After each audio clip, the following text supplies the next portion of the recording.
Olá pessoal, na aula de hoje daremos início a um novo sistema orgânico, falaremos sobre a fisiologia do sistema renal. Bom pessoal, então para a gente começar falando do sistema renal, é importante que vocês relembrem, né, as estruturas anatômicas e histológicas desse sistema. Então vocês devem lembrar lá da anatomia, né, que nós temos os dois rins, direito e esquerdo, os vasos sanguíneos, então aqui a aorta se bifurca formando as artérias renais e as veias cava se bifurca formando as veias renais. Temos aqui também as glândulas suprarrenais, né, que tem funções endócrinas importantes. Aqui no sistema renal falaremos especialmente sobre a aldosterona, que tem uma função absortiva lá nos túbulos dos néfrons. Todo o sangue aqui filtrado, parte volta para a circulação sanguínea, grande parte retorna, é reabsorvido, e aquilo que não serve mais para o organismo animal é excretado na urina. Então, a urina formada passa aqui pelos ureteres, alcança a vesícula urinária, segue pela uretra até que é eliminada. Tá? Aqui num corte dos rins, vocês devem lembrar lá que o rim é formado por uma região cortical, uma região medular, né? Aqui nessa região temos as unidades funcionais dos rins, que são os néfrons. Esses néfrons que tem parte aqui no córtex são chamados de néfrons corticais. Os néfrons que estão mais, grande parte aqui na região de medula, são chamados néfrons justaglomerulares, né?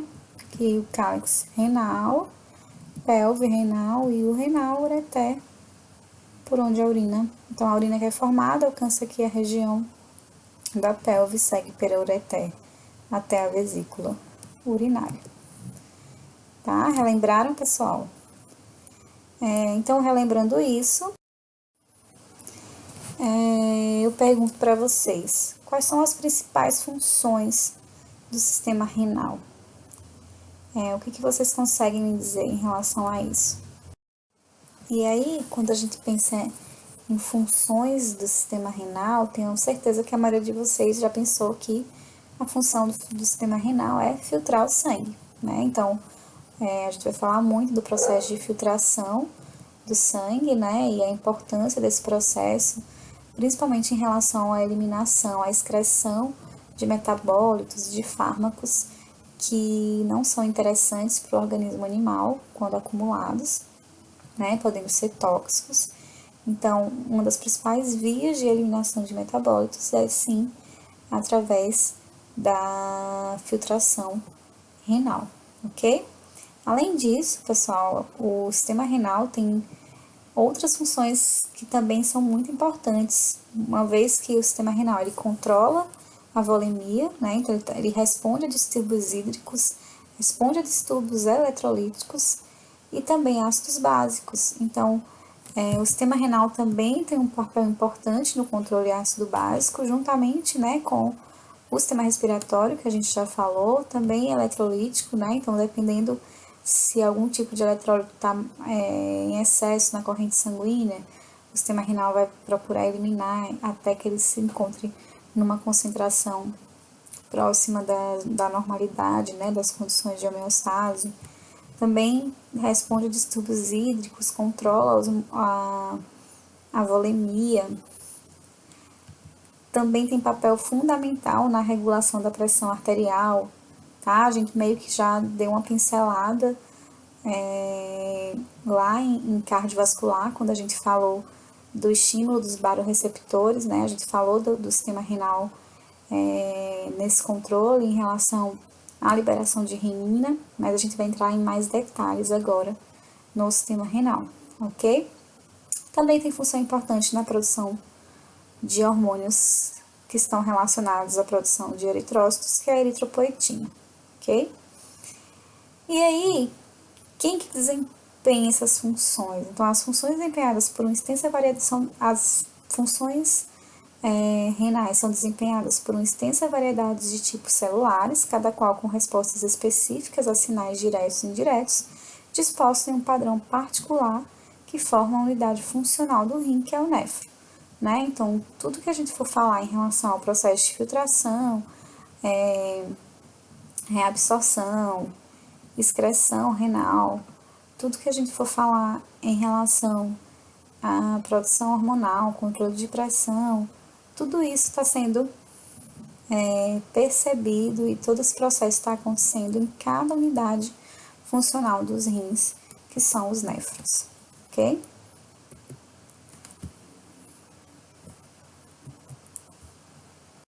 Então, aqui, relembrando a estrutura da unidade funcional do rim, que são os néfrons, né? Então, o néfron, ele tem essa estrutura que vocês devem lembrar também. Então, aqui nós temos as arteríolas, arteríola aferente e eferente. A aferente é aquela que traz o sangue para ser filtrado. Tudo que é filtrado vai passar para os túbulos dos néfrons e aquilo que não foi filtrado volta aqui pela arteríola eferente, ok? Tudo que for filtrado vai alcançar o espaço de Bowman, aqui em volta do glomérulo nós temos a chamada cápsula de Bowman. Tudo que for filtrado vai para o espaço de Bowman, do espaço de Bowman o filtrado passa pelo túbulo contorcido proximal, do túbulo contorcido proximal segue pelo ramo descendente da alça de Henle, depois pelo ramo ascendente da alça de Henle, depois segue pelo túbulo contorcido distal, né? Depois do túbulo contorcido distal, o filtrado alcança aqui o ducto coletor, que depois segue para a região de cálice renal, pelve, que já é a urina formada para ser eliminada e alcançar a vesícula urinária. Ok? Então, aqui está mostrando melhor, nós temos a arteríola aferente, que traz o sangue para ser filtrado. Então, aqui o glomérulo, uma rede de capilar intensa, né, que favorece o processo de filtração. Tudo que for filtrado vai alcançar esse espaço, que é chamado espaço de Bowman, né? Essa aqui é a chamada cápsula de Bowman. O que não foi filtrado volta aqui pela arteríola eferente, né? Tudo que alcançou o espaço de Bowman vai passar por todos os túbulos renais, né? Vejam aqui que a arteríola eferente, ela se ramifica e ela envolve todos os túbulos renais. Isso é importante para que o processo de reabsorção e secreção renal aconteça, tá? Então, muito do que é filtrado volta para a corrente sanguínea, volta para os capilares, para as arteríolas, né? E voltam a recircular. E muito do que não foi filtrado também é secretado aqui para dentro do túbulo para ser eliminado na urina. Então, o processo de filtração é uma das partes que a gente vai começar a estudar. Depois nós vamos falar sobre o processo de reabsorção, que é aquilo que foi filtrado, que vai voltar para dentro dos capilares. Depois nós vamos falar sobre o processo de secreção, que é aquilo que não foi filtrado, que vai passar para dentro do túbulo para ser excretado na urina, ok?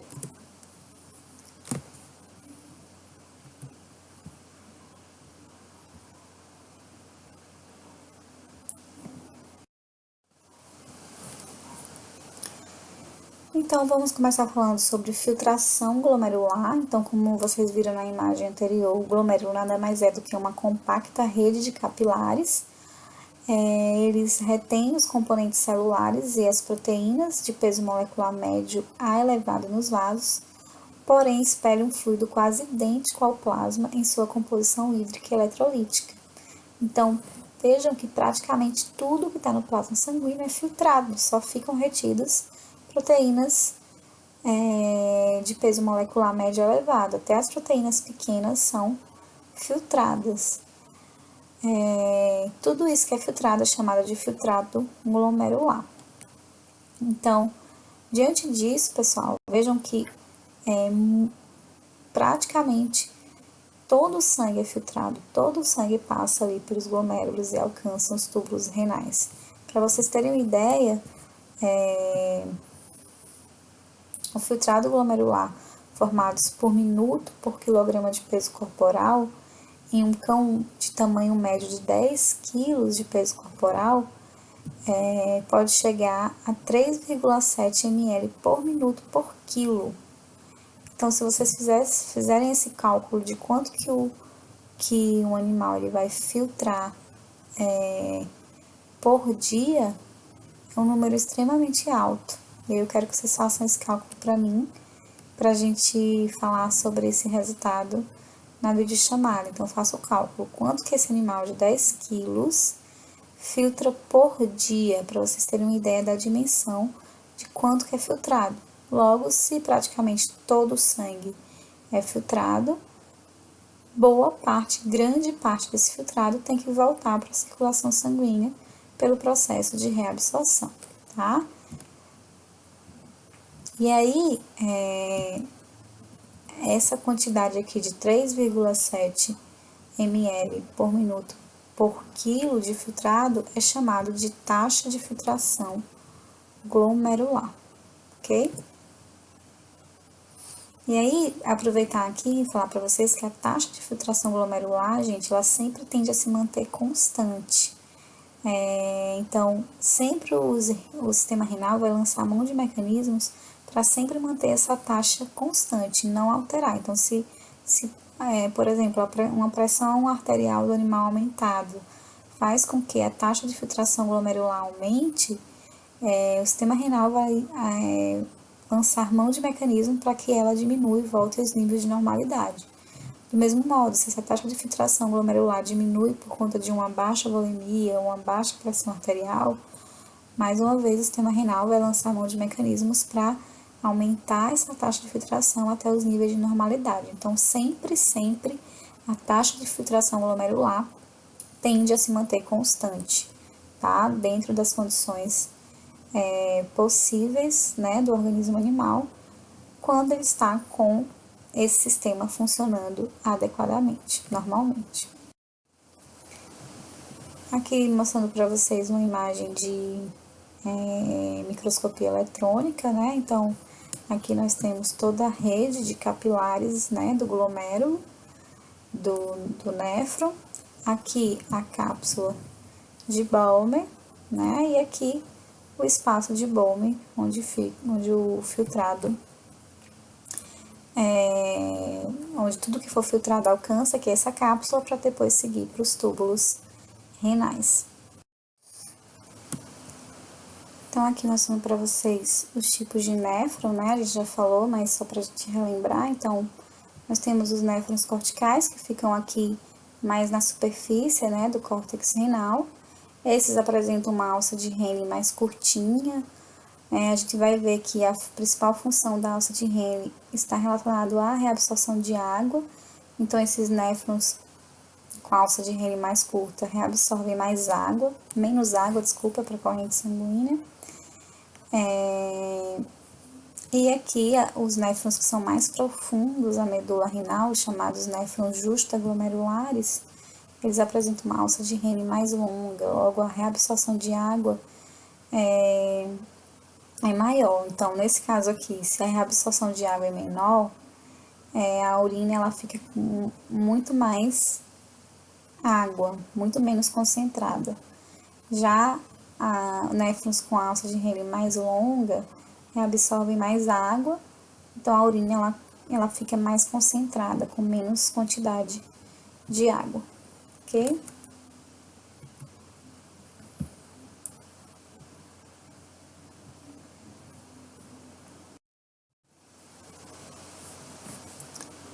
Aqui mostrando para vocês como que é a estrutura dos capilares glomerulares. Os capilares glomerulares, então, apresentam um endotélio, né? Vejam que as células do endotélio, elas são espaçadas, isso para, de fato, facilitar o processo de filtração. Depois do endotélio, nós temos uma membrana basal e depois um epitélio visceral, que está em contato aqui com o espaço de Bowman. Então, não por acaso, pessoal, essas células do endotélio e do epitélio, elas são bem espaçadas, justamente para facilitar o processo de filtração, para otimizar o processo de filtração, retendo apenas aqui nos capilares glomerulares proteínas de médio a alto peso molecular e as hemácias, ok?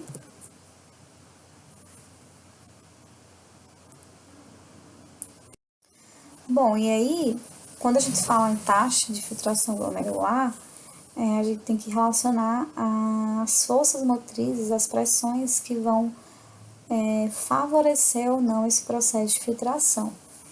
Então, aqui nessa imagem esquemática, a gente está mostrando o sangue chegando aqui pela arteríola aferente, alcançando o glomérulo, né, dos néfrons, e tudo que foi filtrado segue aqui para o espaço de Bowman para seguir pelos túbulos dos néfrons, ok? Aquilo que não foi filtrado segue pela arteríola eferente, né, para continuar na circulação sanguínea. As forças que se opõem ao processo de filtração são a pressão oncótica ou colodosmótica e a pressão higrostática aqui da cápsula de Bowman. E a força que favorece a filtração é a pressão hidrostática aqui no glomérulo, tá? Então, lembrem que a pressão oncótica está relacionada à presença de proteínas e das hemácias aqui no vaso, que vai sempre se manter a mesma, já que as grandes proteínas e médias e as hemácias, elas ficam retidas, elas não passam no processo de filtração. E a pressão hidrostática que chega aqui pela arteríola aferente é aquela pressão dada pelo bombeamento do coração, então é uma pressão alta, tá? Então, sempre para que aconteça a filtração, essa pressão hidrostática glomerular, ela tem que ser maior do que a pressão oncótica, lembra que é um cabo de guerra, né? A pressão oncótica quer manter o plasma aqui no glomérulo, e a pressão hidrostática quer que esse plasma extravase. Como quem ganha esse cabo de guerra? Tanto relacionado à pressão colodosmótica no capilar, quanto à pressão hidrostática no espaço de Bowman, é a pressão hidrostática, logo o sangue é filtrado, ok? Então, a taxa de filtração glomerular vai depender muito dessas forças, né? Então, a pressão hidrostática, ela tende sempre a se manter a mesma, né, no organismo animal. Então, qualquer alteração nessa pressão, o sistema renal tem como controlar isso para que a taxa de filtração glomerular, ela sempre se mantenha constante, tá? Então, só repetindo, as forças que se opõem à filtração são a pressão colodosmótica glomerular e a pressão hidrostática da cápsula de Bowman, e a força que favorece a filtração é a pressão hidrostática glomerular. Como ela ganha esse cabo de guerra, o líquido plasmático extravasa, né, com praticamente todos os seus componentes para o espaço de Bowman, para seguir, então, pelos túbulos renais. Então, é assim que acontece o processo de filtração, ok?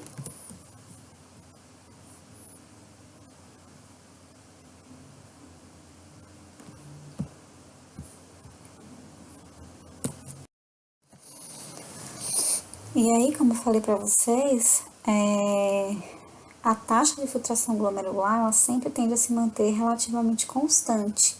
E o sistema renal, ele consegue lançar mão de mecanismos para trazer para uma constância uma taxa de filtração glomerular que pode ser alterada, ou aumentada ou diminuída.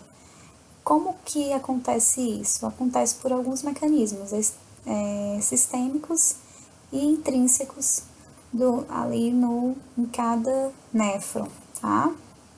Então, os rins, eles fazem uma modulação renal da pressão arterial sistêmica. Lembra que eu falei para vocês que uma das funções importantes do sistema renal é o controle da pressão arterial. Então, qualquer alteração nessa pressão vai alterar a taxa de filtração.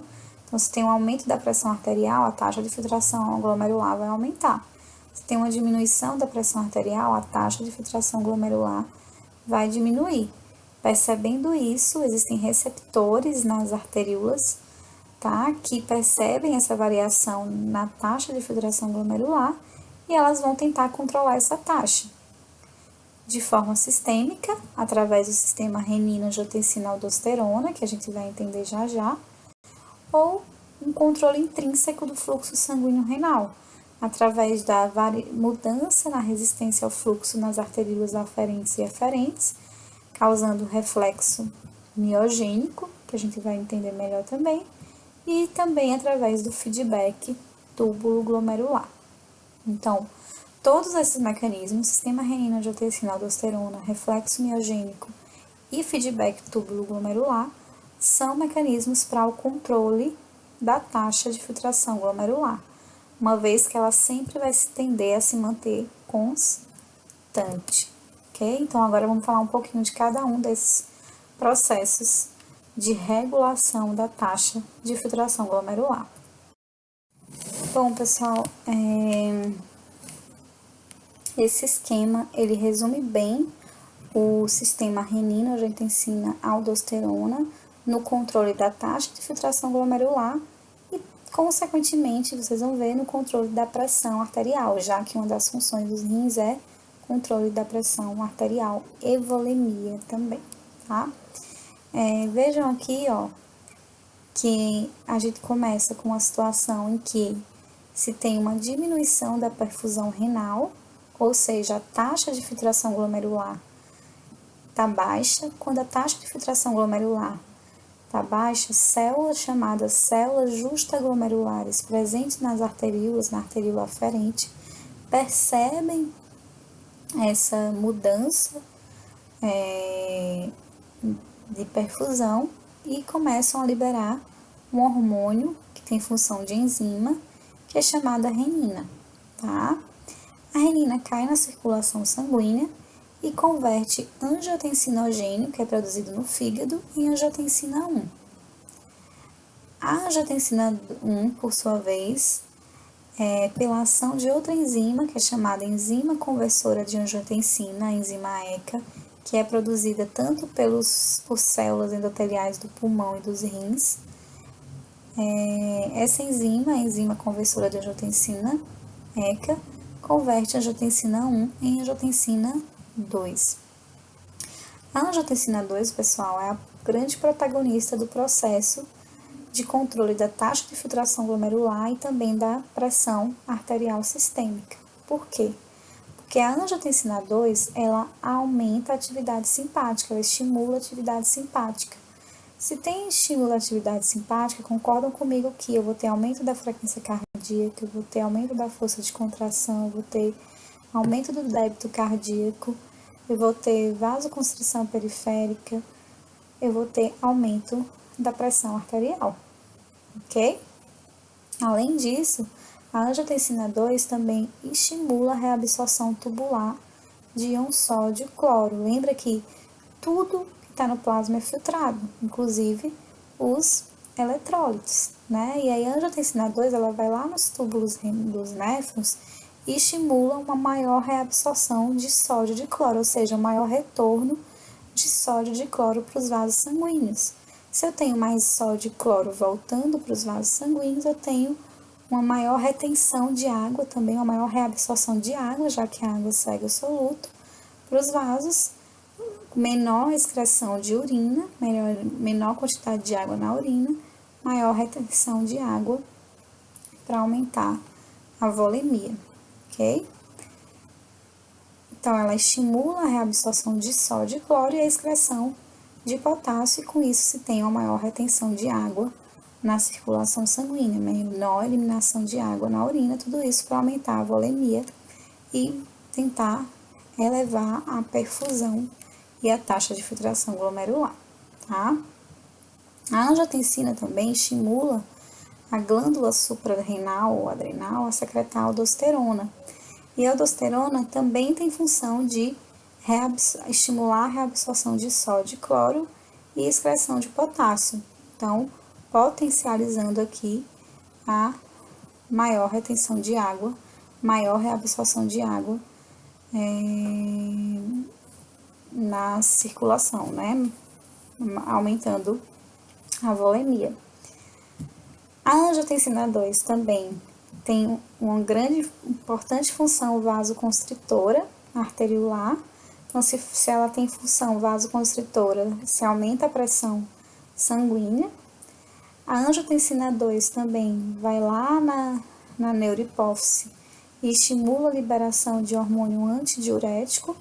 Então, o hormônio antidiurético, como o próprio nome já diz, ele vai estimular a maior reabsorção de água. Então, aquilo que foi filtrado vai voltar para os vasos sanguíneos pelo processo de reabsorção, e o hormônio antidiurético estimula uma grande reabsorção de água, menos água eliminada na urina, mais água sendo retida na circulação sanguínea, ok?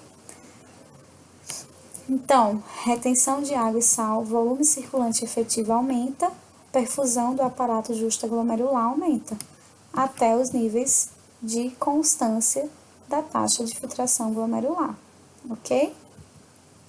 Aumentou demais, feedback negativo, menos renina, menos esse processo acontece. Então, o tempo todo, a pressão arterial está sendo controlada e a taxa de filtração glomerular, consequentemente, também está sendo controlada no funcionamento normal do sistema renal e do sistema renina-angiotensina, aldosterona, ok? Então, essa é uma forma de controle sistêmico da taxa de filtração glomerular e, consequentemente, da pressão arterial. Então, vejam que o sistema renal tem um papel fundamental no controle da pressão arterial e também da volemia, ok? Então, pessoal, outra forma de regulação da taxa de filtração glomerular é o chamado reflexo miogênico da arteríola aferente. O que consiste esse reflexo? Vamos pensar junto comigo. A arteríola aferente, obviamente, ela tem músculo liso, por isso chamado reflexo miogênico, porque está relacionado à dilatação ou constrição desse músculo. Então, imaginando que ocorreu um aumento da taxa de filtração glomerular e saiu da condição de constância, esse aumento da taxa vai fazer com que aconteça um aumento na tensão da parede da arteríola. Esse aumento na tensão da parede da arteríola estimula uma vasoconstrição arteriolar. Vasoconstrição vai diminuir o lúmen, né, do vaso, consequentemente vai aumentar a resistência ao fluxo, menos sangue vai chegar aqui no glomérulo na tentativa de regular essa taxa de filtração para mantê-la quase que constante. O contrário também é verdadeiro. Se eu tenho uma diminuição da taxa de filtração glomerular, menos tensão será percebida pelas arteríolas, logo a arteríola aferente vai fazer vasodilatação.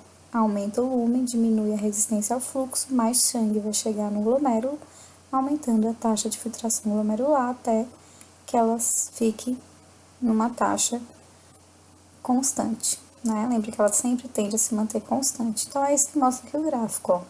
Pressão arterial baixa, isso faz com que a taxa de filtração glomerular diminua. Uma baixa taxa de filtração glomerular faz com que a arteríola faça vasodilatação e a resistência ao fluxo fica baixa. Mais sangue chega para ser filtrado. Já com a pressão arterial alta, né, a taxa de filtração glomerular consequentemente aumenta, e o reflexo miogênico da arteríola aferente é de vasoconstrição, né, diminui o lumen aqui da arteríola, a resistência ao fluxo aumenta, né, menos sangue vai chegar no glomérulo na tentativa de regular a taxa de filtração glomerular, ok?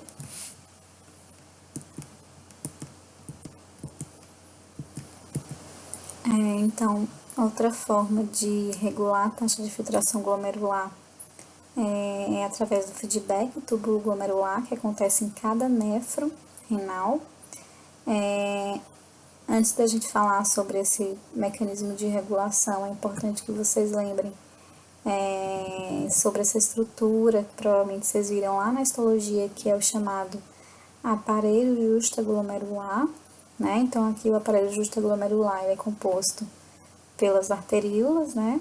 Especialmente a arteríola aferente, onde se tem as células justaglomerulares, e aqui a região da alça do ramo ascendente, né? Da alça de Henle, já aqui próximo ao túbulo contorcido distal, onde se tem as células da mácula densa, né? Então, essa estrutura, né? Essa ligação aqui do ramo espesso ascendente da alça de Henle, próxima aqui às arteríolas, formam um aparelho justaglomerular. E esse aparelho tem uma função importante também na regulação da taxa de filtração glomerular através do chamado feedback túbulo glomerular.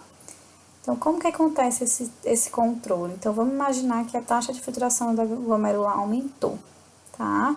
Quando a taxa de filtração glomerular aumenta, obviamente a quantidade de sal que é filtrado, de NaCl que é filtrado, é maior por minuto. Então, esse aumento da quantidade de NaCl chegando aqui nas células da mácula densa, estimulam essas células a produzirem muito ATP basal.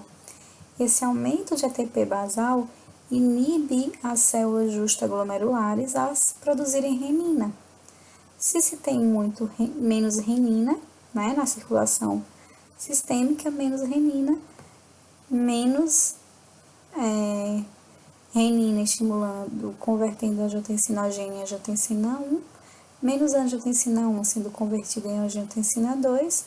Se eu tenho menos angiotensina-2, menos ativação simpática, menos estímulo da glândula suprarrenal a liberar aldosterona, menos estímulo da angiotensina-2 em relação à vasoconstrição, menos hormônio antidiurético, menos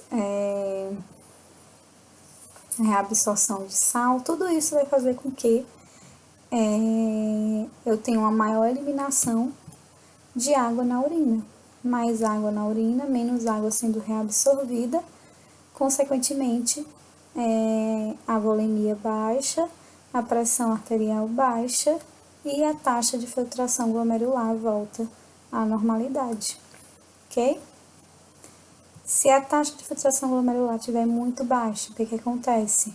Menos sal vai chegar aqui, menos ATP basal, as células justaglomerulares aqui da arteríola aferente produzem mais renina. Mais renina acontece em todo o sistema renina-angiotensina-aldosterona, com aumento da volemia, aumento da pressão arterial e, consequentemente, regulação da taxa de filtração glomerular. Então, vejo que esses mecanismos, eles acontecem todos ao mesmo tempo, né? Então, só resumindo, uma taxa de filtração glomerular alta vai fazer com que se diminua a produção de renina, menos ativação do sistema renina-angiotensina-aldosterona. Ao mesmo tempo, se a taxa de filtração glomerular estiver alta, a arteríola aferente ela vai fazer vasoconstrição para diminuir diminuir o lumen da arteríola, aumentar a resistência ao fluxo, menos sangue chegar aqui, menos sangue ser filtrado, né? Já o contrário também é verdadeiro. Uma taxa de filtração glomerular baixa vai estimular menos a mácula densa e estimular mais as células justaglomerulares a liberarem renina. Renina liberada, mais renina liberada, sistema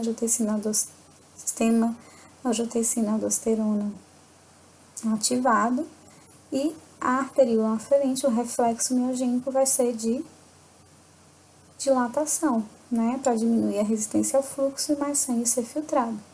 Então, é desse jeito que acontecem os mecanismos de controle e regulação da taxa de filtração glomerular, que, como eu falei para vocês, sempre tende a se manter constante.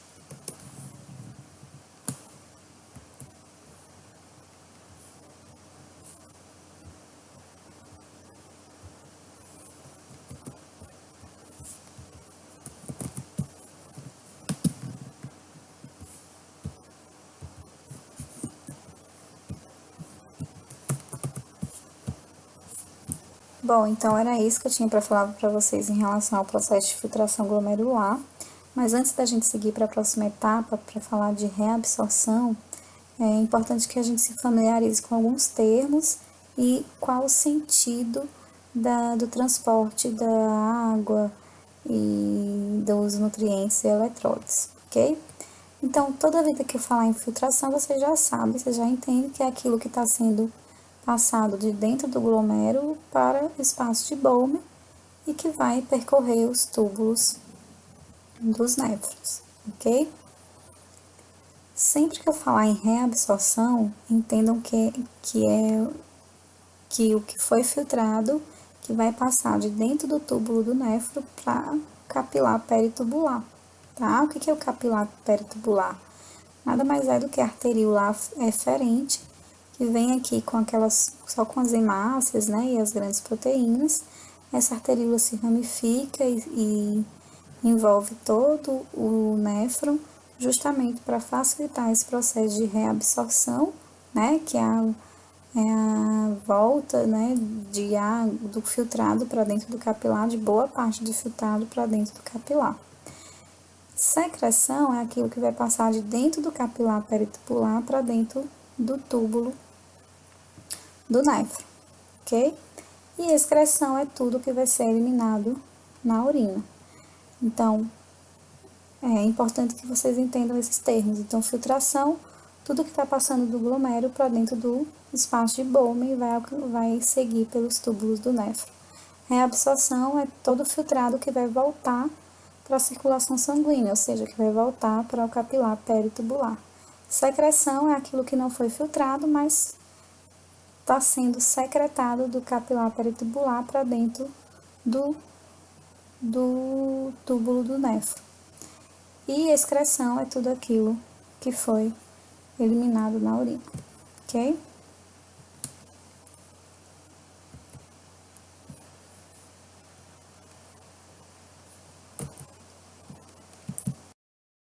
Bom, agora vamos falar da próxima etapa, que é a parte de reabsorção dos solutos.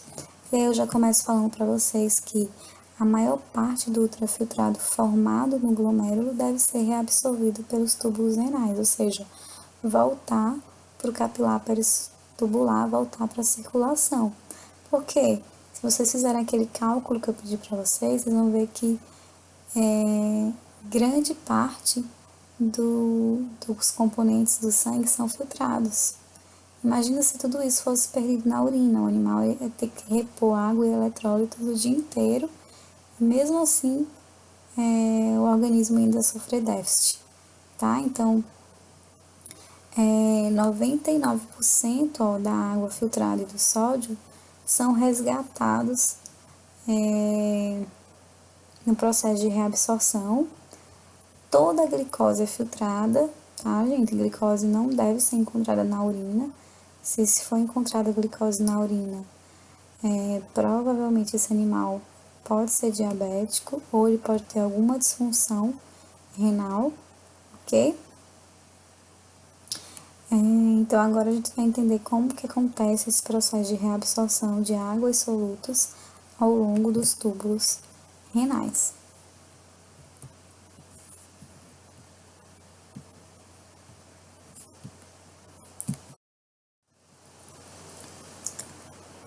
Bom, e aí, a taxa de reabsorção e secreção de substâncias filtradas varia entre os segmentos do túbulo renal. Obviamente, a gente vai começar falando do túbulo proximal, né? Logo depois da cápsula de Bowman. Já adianto para vocês que é no túbulo proximal onde vai acontecer a maior parte da reabsorção dos solutos, tá? E por isso que o túbulo contorcido proximal, ele apresenta essa borda em escova bem desenvolvida, né? Fazendo com que a superfície de absorção seja bastante eficiente, né? Bastante otimizada. Aqui a gente tem a lateral, né, das células, o espaço entre uma célula e outra. Então, o filtrado ele pode passar tanto pela via transcelular, ou seja, por dentro das células do túbulo, ou pela via paracelular, entre uma célula e outra, e alcançar aqui o capilar peritubular, ok? Então, nesse sentido que acontece o processo de reabsorção A água e solutos podem ser reabsorvidos tanto pela via transcelular quanto pela via paracelular.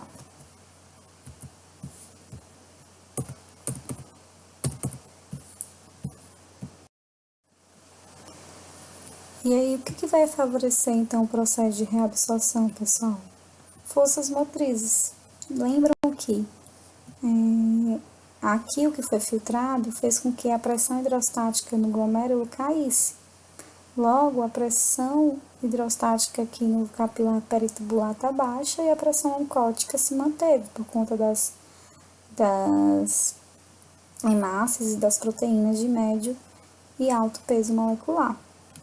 Logo, essa pressão oncótica aqui, ou colodosmótica do capilar peritubular, vai puxar a água e solutos, vai favorecer o processo de reabsorção, né? Especialmente aqui no túbulo contorcido proximal.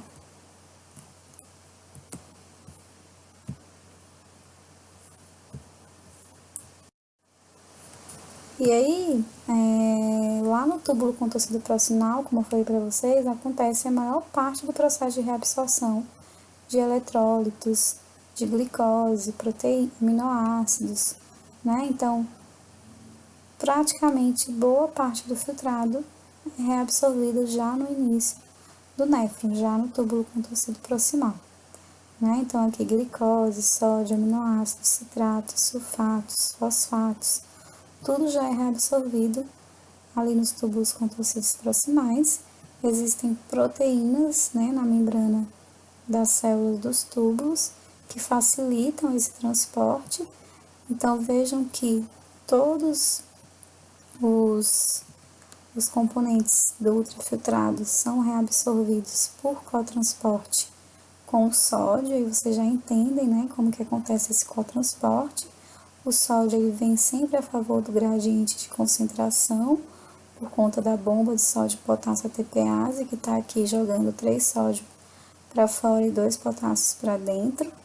Então, isso favorece que o sódio ele consiga puxar outras moléculas consigo, né? Então, no início do processo de filtração, obviamente que esses componentes estão indo a favor do gradiente de concentração. Mas ao passo que esses componentes do ultrafiltrado se acumulam aqui na célula, no interior da célula, esse gradiente muda, né? E aí o que vai fazer com que, por exemplo, toda a glicose seja reabsorvida é justamente o cotransporte com o sódio, ok? Então, aqui pela via transcelular, os componentes do ultrafiltrado passam para o interior da célula e depois passam também por proteínas facilitadoras para o capilar peritubular, né? O cloro aqui está sendo reabsorvido pela via transcelular e está indo principalmente a favor de um gradiente elétrico, tá? Mas também químico, a favor do gradiente de concentração, mas a alta quantidade de cargas positivas que chegam aqui no espaço, né, no capilar e no espaço intersticial, essas cargas positivas atraem carga negativa, o cloro, como é pequenininho, ele passa aqui por entre uma célula e outra do túbulo contorcido proximal.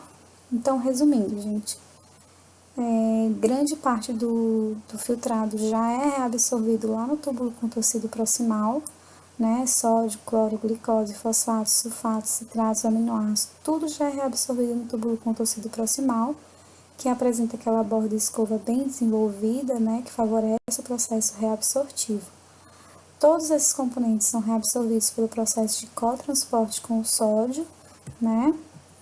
E o que favorece esse cotransporte é a bomba de sódio potássio ATPase, que está aqui jogando 3 sódios para fora da célula e 2 potássios para dentro, né? Então, eles são reabsorvidos, passam para o interior da célula, alcançam a membrana aqui basal, até chegar no capilar peritubular. O cloro pode passar aqui pela via paracelular, por entre uma célula e outra, né, sendo puxado por um gradiente eletroquímico por conta do excesso de carga positiva que vai se acumular aqui no interstício, ok?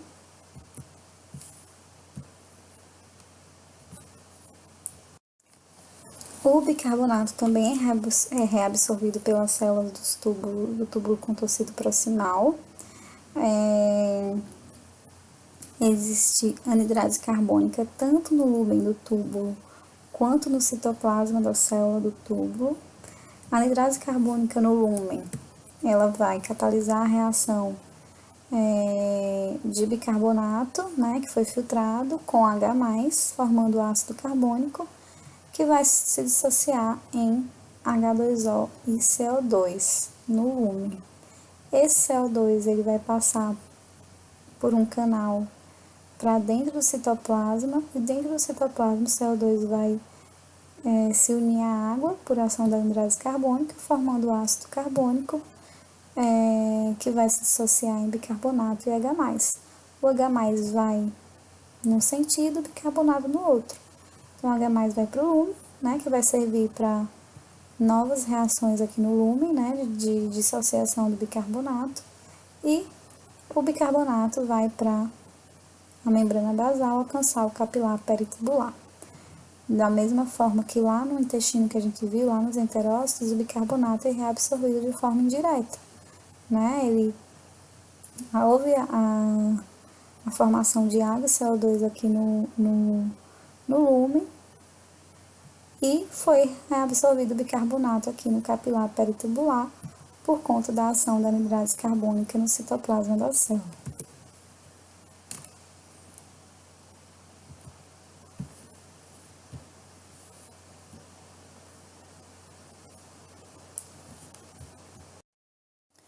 Bom, as proteínas de baixo peso molecular que conseguem ser filtradas também são reabsorvidas no túbulo contorcido proximal.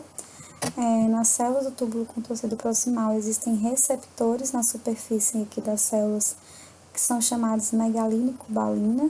Esses receptores se ligam às proteínas de baixo peso molecular do filtrado, endocitam essas proteínas para o citoplasma, levam essas proteínas para um endossomo lisossomo, lá vão conter enzimas que vão quebrar essas proteínas até aminoácidos, e assim os aminoácidos passam pela membrana basal e alcançam o capilar peritubular, né, no processo de reabsorção.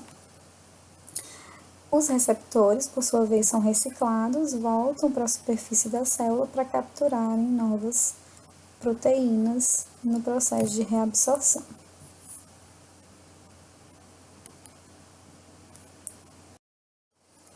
Ainda no túbulo proximal, gente, também acontece o processo de secreção, ou seja, aquilo que não foi filtrado acaba sendo secretado do capilar peritubular para dentro do túbulo contorcido proximal para ser excretado na urina. Então, e os orgânicos, compostos orgânicos endógenos, como sais biliares, oxalato, creatinina, prostaglandinas, adrenalina, ureia, compostos exógenos, como antibióticos, diuréticos, analgésicos, todos eles são secretados do capilar peritubular para dentro do túbulo proximal para serem excretados na urina. Esses componentes não conseguem ser filtrados, porque eles ficam muito ligados às proteínas do sangue, tá? E aí, o processo de secreção acontece por proteínas carreadoras, né, que transportam esses componentes do capilar peritubular para dentro do túbulo contorcido proximal, ok? Então, todos esses componentes, esses íons orgânicos, não são filtrados, e sim secretados do túbulo para dentro do capilar peritubular para dentro do túbulo contorcido proximal, e assim são excretados na urina.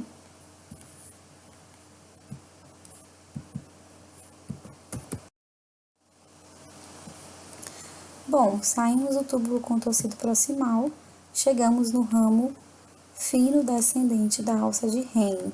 Vejam aqui nessa imagem a transição, né, da histologia aqui do túbulo contorcido proximal para o ramo descendente da alça de Henle. A borda em escova desapareceu praticamente. Vocês veem que não tem quase não tem mitocôndria no ramo fino descendente da alça de Henle.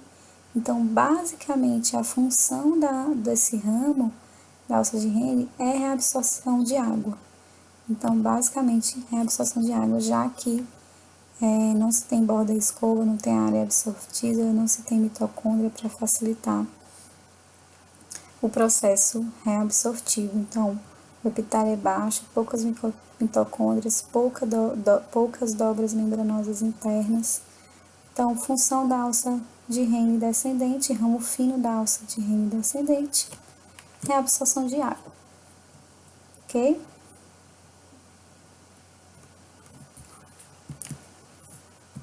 Daí, quando a gente passa para o ramo espesso da alça de Henle, já se pode observar um epitélio mais alto, né? Uma borda escova mais discreta. Já temos aqui presença de mais mitocôndrias. E logo o ramo ascendente espesso da alça de Henle, ele tem uma função importante na absorção de sódio, cloro e consequentemente também na absorção de água, ok?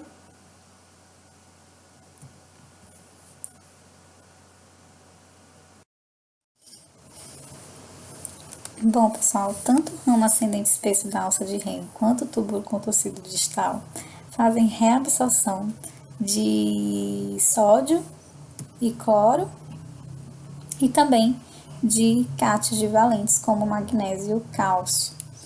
Essa reabsorção acontece contra um gradiente elevado. Por quê? Porque boa parte aqui dos solutos e eletrólitos já foram reabsorvidos lá no túbulo contorcido proximal, e também a água, boa parte da água também foi reabsorvida na alça de Henle, no ramo fino, né, descendente da alça de Henle. Então, o que vai favorecer essa reabsorção? A bomba de sódio potássio ATPase, que tem aqui na membrana basal. Essa célula aqui é de um túbulo contorcido, essa célula é de um ramo ascendente espesso da alça de Henle. Nessa célula nós temos, nessas células, né, desse ramo, a bomba de sódio potássio ATPase aqui na membrana basal, que sempre vai tirando 3 sódios, jogando 2 potássios. Esse sódio sempre vai estar em baixa concentração aqui no interior da célula, e isso favorece o cotransporte desses eletrólitos. Então, vejam aqui que no ramo ascendente espesso da alça de Henle tem essa proteína, né, que é cotransportadora, e acontece aqui o cotransporte de 2-cloro, sódio e potássio.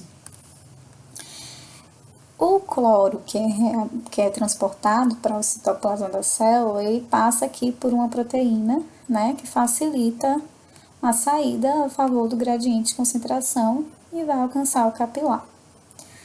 O potássio que se acumula aqui dentro, por conta aqui da bomba de sódio potássio ATPase, por conta desse cotransporte, ele também é reciclado aqui por lumen do tubo, através dessa proteína aqui, que também vai facilitar a passagem dele, né, esse canal que facilita a passagem, também a favor de um gradiente de concentração. Os cátions, né, que têm carga positiva, eles também podem ser reabsorvidos pela via paracelular, ou seja, entre uma célula e outra, muito por um favorecimento do gradiente elétrico, tá? Vejam que muitos cloro vai passar aqui da membrana basal para o interstício para alcançar o capilar. Então, cloro tem carga negativa atrai carga positiva, e isso favorece, então, a reabsorção desses cátions divalentes pela via paracelular. Aqui está mostrando, pessoal, como que é a ação da furosemida, que é um diurético bastante utilizado na rotina clínica veterinária. A furosemida, ela age justamente bloqueando essa proteína cotransportadora aqui. Então, imagine que se ela bloqueia essa proteína cotransportadora, logo eu não vou ter reabsorção de sódio e de cloro, menos sódio, menos cloro sendo reabsorvido, menos água também vai ser reabsorvida. Lembra que a água segue o soluto, sódio e cloro puxam água. Se menos cloro e menos sódio está sendo reabsorvido, menos água, mais água retida aqui no lúmen do tubo, né, do néfron, então mais água vai ser excretada na urina. Então, esse diurético age dessa forma, bloqueando esse canal, diminuindo então a reabsorção de sódio e de cloro, mais água retida no lúmen do tubo, mais água excretada na urina. Ok?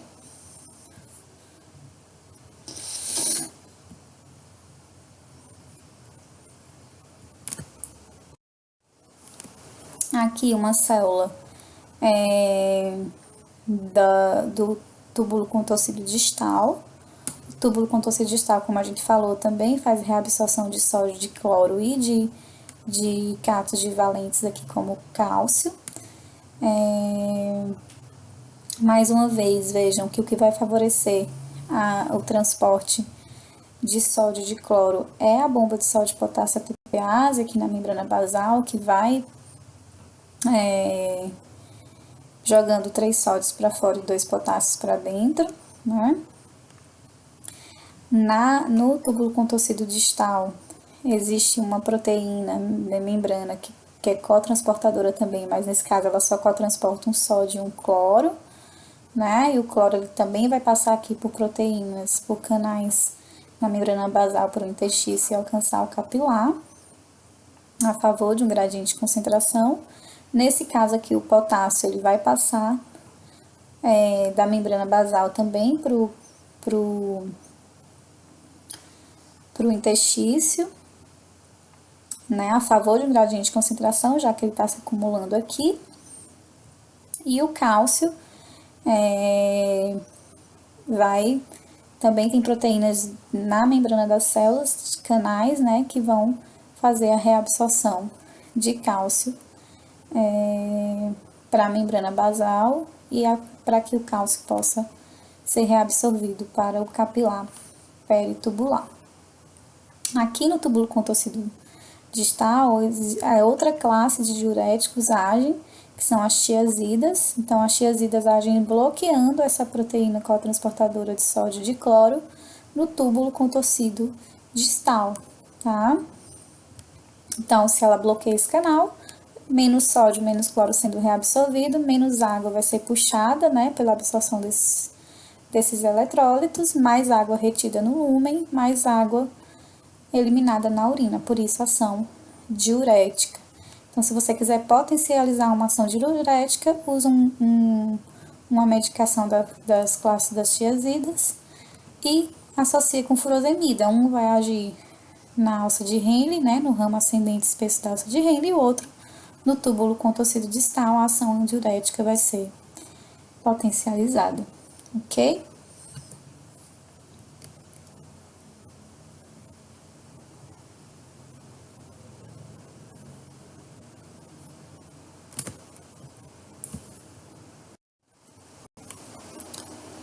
Ok, então a gente já passou pelo túbulo contorcido proximal, lembrar que lá é onde acontece a maior parte da reabsorção de água e solutos, né? Depois a gente seguiu para o ramo fino descendente da alça de Henle, que tem basicamente reabsorção de água. Depois subimos para o ramo espesso ascendente da alça de Henle e túbulo contorcido distal, que tem como funções principais reabsorção de sódio, cloro e de cátions divalentes, como o cálcio e o magnésio, e consequentemente também reabsorção de água, por conta que a água segue esses solutos. E agora chegamos no ducto coletor. O ducto coletor é composto basicamente por 2 tipos de células. Células principais, 65% das células do ducto coletor são principais, são essas células mais curtinhas, tá? E as células intercalares, 35%, que são essas células que formam essas pregas, né? Essas células maiores e mais volumosas. As células principais e as células intercalares, elas são responsivas à aldosterona, ou seja, a aldosterona vai estimular essas células, vai potencializar nessas células a reabsorção de sódio, de cloro e secreção de potássio, tá? As células principais também são responsivas ao hormônio antidiurético. Então, esse hormônio, quando ligado a receptores dessas células, ele vai estimular uma maior reabsorção de água, tá? As células intercalares também, quando estimuladas, a depender da concentração de potássio na circulação sanguínea do animal, elas podem estimular a reabsorção de potássio, tá? Então, por exemplo, um animal que tem baixa quantidade de potássio na dieta, que está numa situação, por exemplo, de hipocalemia, as células intercalares elas vão ser estimuladas a reabsorverem mais potássio, ok?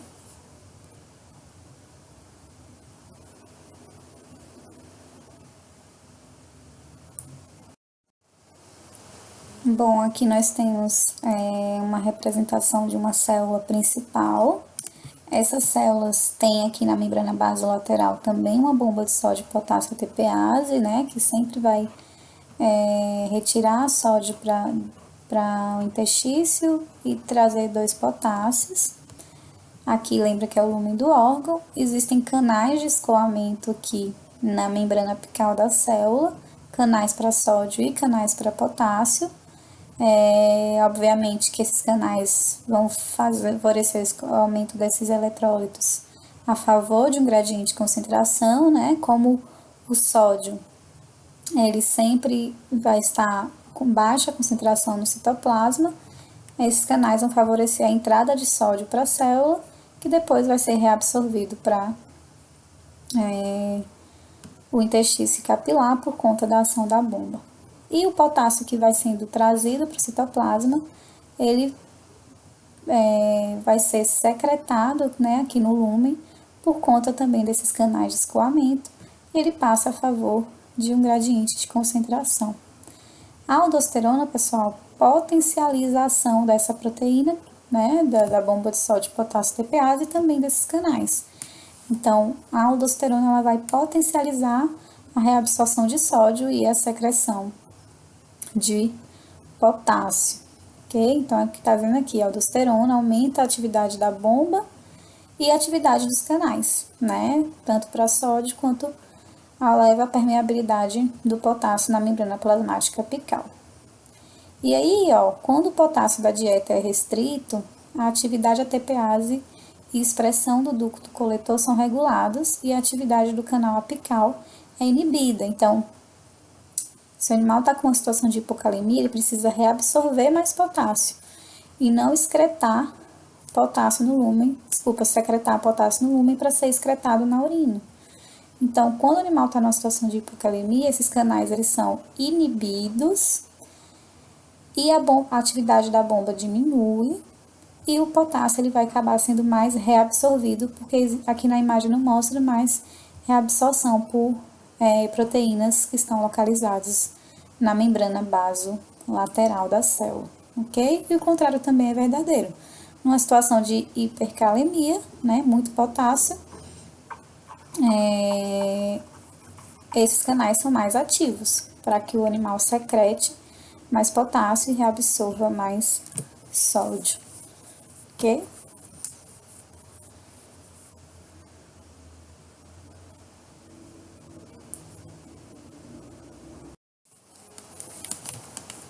Então,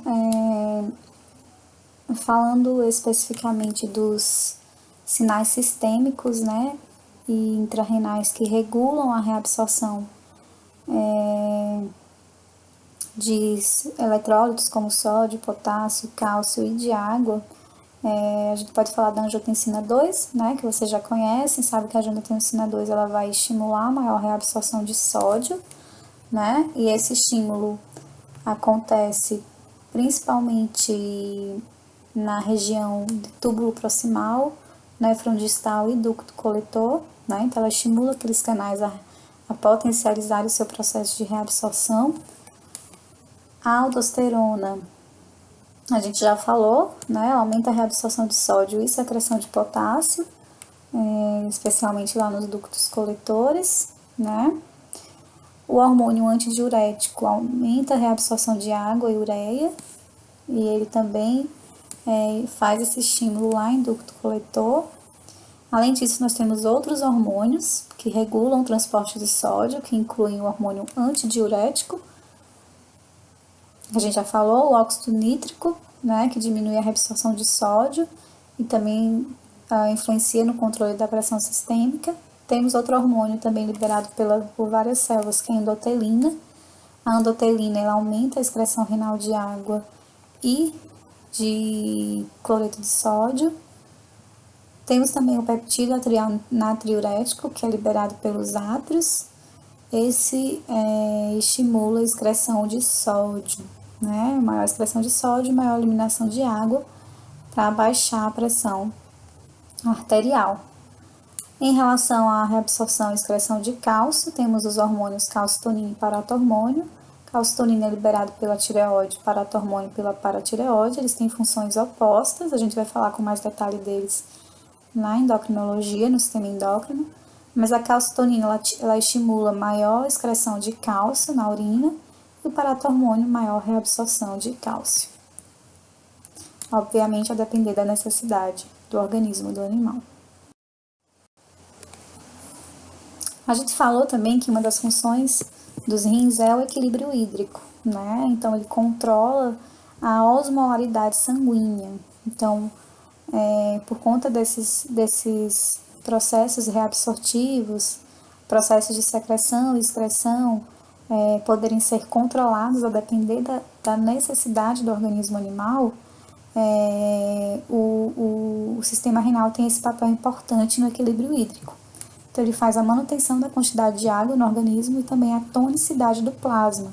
O túbulo proximal é o responsável pela reabsorção da maior parte do ultrafiltrado, como a gente falou, e a reabsorção de sódio e outros solutos se dá pelo movimento rápido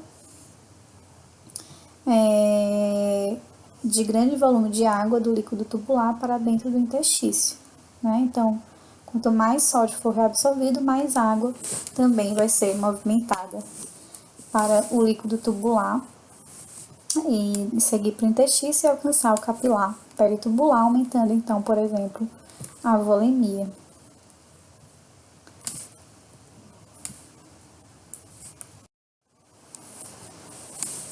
E aí, quando a gente fala em equilíbrio hídrico, o principal hormônio que está envolvido nesse equilíbrio é o hormônio antidiurético, tá, gente? A aldosterona também tem papel nesse processo, mas o principal é o hormônio antidiurético, é o principal agente regulador do equilíbrio hídrico. Então, como que acontece essa regulação? Vamos pensar junto comigo. Quando o plasma sanguíneo ele está com baixa concentração de solutos, ou seja, está com uma baixa osmolaridade, com muita água, muito diluído, existem osmorreguladores, que são receptores nos vasos sanguíneos, que vão inibir a produção de hormônio antidiurético lá pelo hipotálamo e a sua secreção pela neurohipófise. Se eu tenho menos hormônio antidiurético agindo lá no ducto coletor, mais água sendo eliminada na urina, né? Se eu tenho mais água sendo eliminada na urina, significa que eu vou ter uma maior concentração, né, de solutos nos vasos sanguíneos por conta da perda de água. Então, dessa forma acontece a osmorregulação. O contrário também é verdadeiro. Se eu tenho aumento na concentração do plasma, ou seja, eu tenho pouca água, um plasma bastante concentrado, os receptores percebem isso, os osmorreguladores, estimulam maior liberação de ADH. Maior liberação de ADH, mais água vai ser retida, menos água vai ser eliminada na urina, né? Mais água vai ser reabsorvida. Se eu tenho mais água sendo reabsorvida, mais água no plasma sanguíneo, isso vai diluir esse plasma, fazendo com que a osmolaridade volte para os níveis de normalidade, tá? Então, é desse jeito que acontece o equilíbrio hídrico. E o principal envolvido nesse processo é o hormônio antidiurético, que vai ser o grande controlador da quantidade de água no plasma sanguíneo.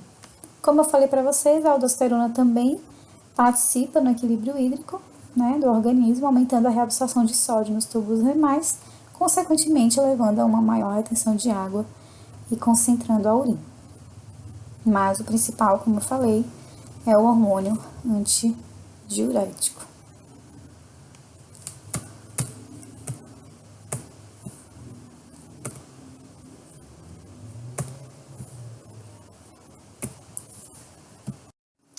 Bom, além do equilíbrio hídrico, os rins também têm importante função no equilíbrio ácido-básico, né, plasmático. A gente já viu que os túbulos dos néfrons, né, eles têm essa função de reabsorção de bicarbonato e secreção de hidrogênio, né, e a maioria das células dos túbulos, elas apresentam as anidrases carbônicas, né, que disponibilizam hidrogênio e bicarbonato para o transporte. Também existem transportadores que movem hidrogênio das células epiteliais para o fluido tubular e bicarbonato para o fluido intersticial, que a gente viu principalmente lá em túbulo contorcido proximal. Então, se vocês voltarem lá em túbulo contorcido proximal, a gente explica como que acontece a reabsorção de bicarbonato por ação das anidrases carbônicas. E também existem os tampões, né? Então, os próprios bicarbonatos, fosfatos, amônias, que são reabsorvidos, que são filtrados, eles funcionam como tampão, né, desses hidrogênios que são secretados no lúmen, além também da creatinina e citratos que são secretados no lúmen do tubo.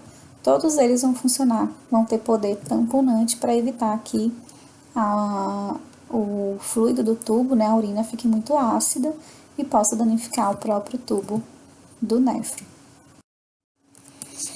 Como a gente já falou, o túbulo proximal possui uma alta capacidade de secretar hidrogênio, né, como mostra aqui na imagem. Então, essa imagem foi que a gente explicou lá em túbulo contorcido proximal, né, que mostra que a célula desse túbulo tem anidrase carbônica, tanto no citoplasma quanto no lúmen, né? Então, no lúmen, a anidrase carbônica, né, catalisa a reação de H+ com bicarbonato filtrado, que vai se associar em água e CO2. O CO2 entra na célula, citoplasma, e por ação do anidrase carbônica 2, o CO2 vai se unir com a água, formando o ácido carbônico, que vai se associar em bicarbonato e H+.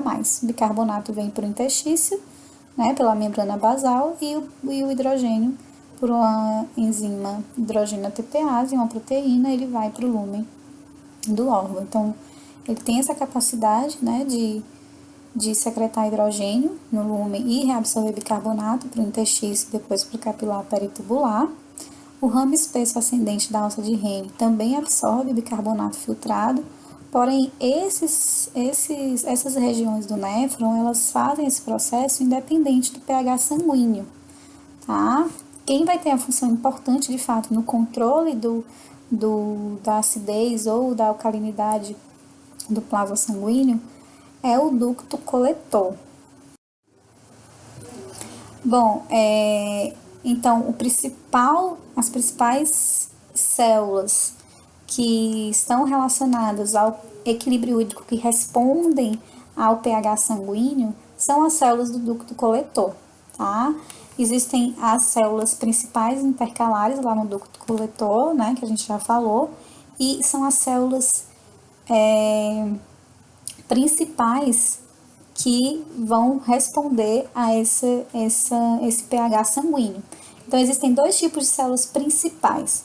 As células que vão secretar mais hidrogênio no lúmen do túbulo e reabsorver mais bicarbonato. Nesse caso, numa situação em que o pH sanguíneo está mais ácido, essas células que têm proteínas na membrana apical, aqui nesse caso uma proteína hidrogênio ATPase e outra proteína hidrogênio potássio ATPase, e na membrana basal uma proteína que troca bicarbonato por cloro.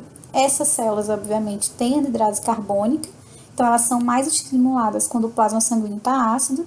A anidrase carbônica vai catalisar a reação de CO2 com água, que vai se formar ácido carbônico, que vai se dissociar em hidrogênio e bicarbonato. O hidrogênio, pela ação das proteínas aqui da membrana apical, vai ser secretado no lúmen, e o bicarbonato formado vai ser reabsorvido para tentar tamponar o pH sanguíneo para ele voltar para as condições de normalidade, já que ele está mais ácido, ok? Então, elas são mais estimuladas com o pH sanguíneo ácido com maior reabsorção de bicarbonato e excreção de hidrogênio. Então, nesse caso, quando essas células são mais estimuladas, a secreção de prótons e reabsorção de carbonato torna a urina mais ácida, né? Por conta desse aumento de hidrogênio na urina. Já quando o pH sanguíneo está mais alcalino, outro tipo de célula intercalar, que é chamada célula principal, que é chamada célula principal do tipo B, essas células elas são ao contrário, elas têm a proteína hidrogênio ATPase na membrana basal e a proteína trocadora de bicarbonato por cloro na membrana apical. Então, se o pH sanguíneo está mais alcalino, essas células são mais ativas, que também tem anidrase carbônica do tipo 2, que forma no citoplasma bicarbonato e H+, só que dessa vez o bicarbonato vai para o lumen do tubo para ser excretado na urina, e o H+, vem para o interstício e alcança o capilar peritubular para elevar o pH sanguíneo que estava mais alcalino. Com isso, com o aumento da secreção de bicarbonato no lumen, a urina se torna mais alcalina e o plasma sanguíneo mais ácido até os níveis de normalidade, ok?